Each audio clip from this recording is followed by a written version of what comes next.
Bonjour, je vous propose une troisième vidéo sur une nouvelle loi de probabilité, la loi normale. On va donc modéliser ici la durée de vie en mois d'un téléviseur par une variable aléatoire qu'on appelle grand X qui va suivre une loi normale et pour l'instant son espérance on l'écrit mu et son écart type sigma. Nous avons représenté ici sa fonction de densité avec la courbe traditionnelle qui est la courbe de Gauss et on a colorié en bleu la probabilité que x soit inférieur ou égal à 44 et on vous donne cette probabilité qui est de 0,025. À l'aide de ces informations, notamment à l'aide du graphique, on vous demande d'abord de retrouver l'espérance, d'aller calculer une probabilité. Pour l'instant, on ne vous a pas donné l'écart type. À la deuxième question, on vous donne un écart type sigma qui est égal à 20,4. On vous demande à nouveau d'aller calculer une probabilité. Et ensuite, avec un petit retour sur notre problème concret, on va regarder si donc la publicité qui en était faite est conforme aux probabilités que nous avons trouvées.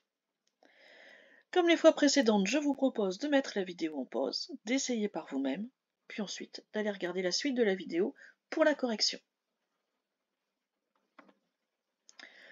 Voici ici donc à nouveau l'énoncé avec la correction en parallèle. Donc tout d'abord pour la première question, je vous rappelle que nous n'avons pas les informations, nous n'avons ni mu ni sigma, on va vous demander quand même d'aller trouver l'espérance mu. Dans la courbe de Gauss, la fonction de densité de notre loi, nous allons avoir ici un axe de symétrie qui est bien symbolisé par les pointillés rouges, qui correspond à une valeur de 84. Eh bien, c'est bien ça, notre espérance, c'est notre moyenne. En moyenne, nous avons une durée de vie de 84 mois.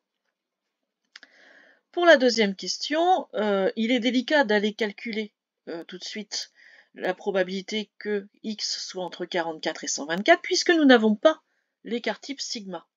Et pour tout ce qui est calcul de probabilité avec la loi normale, vous avez une grande formule dans le cours mais que je vous ai demandé de barrer puisque nous ne le faisons qu'à la calculatrice. Mais dans la calculatrice, on a besoin de rentrer sigma. Donc ici, c'est un peu plus théorique. En fait, on a déjà la probabilité que x soit inférieur à 44. C'est l'aire du domaine qui est ici colorié en bleu. Quand on regarde l'autre nombre dont on nous parle, c'est 124. Et 124, c'est le symétrique de 44 par rapport à notre moyenne, par rapport à notre espérance. Notre courbe est elle-même symétrique. Ça veut dire que tout ce qui se passe au-dessus de 124, tout ce que je suis en train de vous montrer ici à la souris, ça a la même aire, ce domaine, que ce qu'on a en bleu. Donc tout ce qui est au-dessus de 124 va nous donner une probabilité égale à 0,025. C'est ce que j'explique. Donc pour résumer ce que je viens de dire, notre domaine qui correspond à x supérieur ou égal à 124 va être le symétrique de x inférieur ou égal à 44 par rapport à notre axe en pointillé. Donc ils vont avoir la même R, donc la même probabilité, qui est de 0,025. Et nous, ce qui nous intéresse, c'est ce qu'il y a entre les deux. Ce qu'il y a entre le 44 et le 124. Normalement, si on prend toutes les probabilités, nous devons arriver à 1. Donc on va faire 1 moins les deux parties bleues en fait. La partie qui est indiquée et son symétrique ici. Donc 1 moins 2 fois 0,025, ce qui nous donne 1 moins 0,05, donc 0,95. Donc là, c'était vraiment un travail sur les aires et sur le domaine, sur la courbe. Dans la deuxième question, ça va se simplifier, être un peu plus classique, puisque nous avons un écart type qui est donné de 20,4. On va vous demander de calculer la probabilité que x soit inférieur à 120. Pour ça, c'est vraiment de la calculatrice.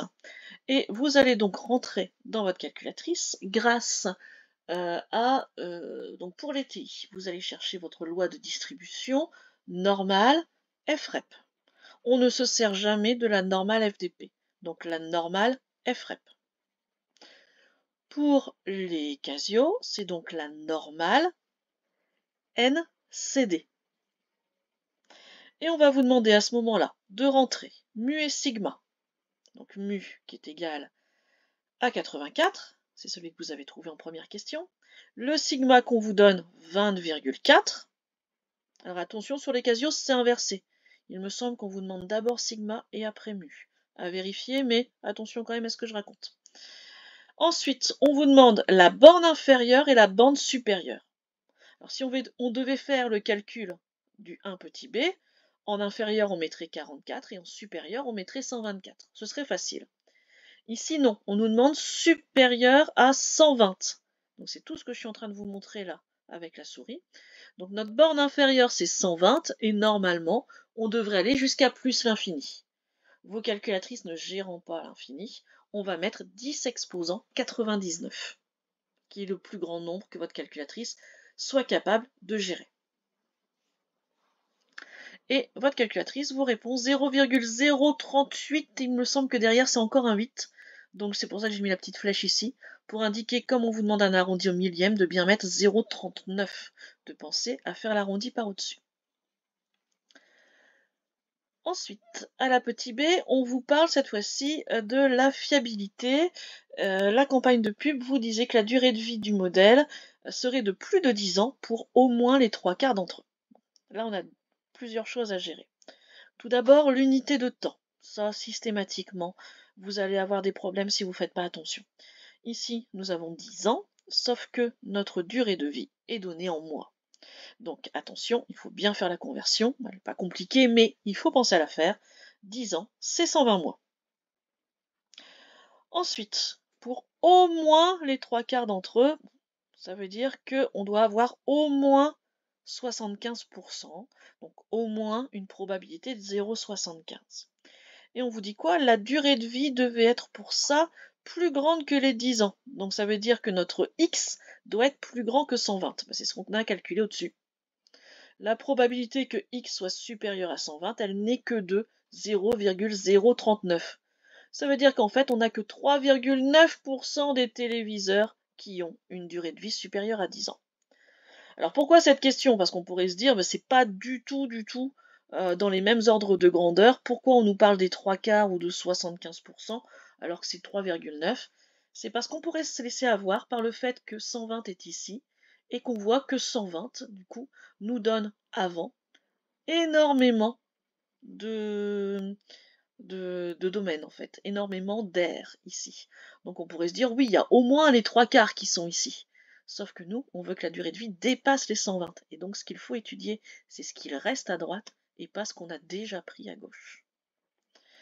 Voilà. Encore une fois, je vous propose quelques conseils. Tout d'abord, la bonne nouvelle, c'est que vous n'avez absolument aucune formule à apprendre.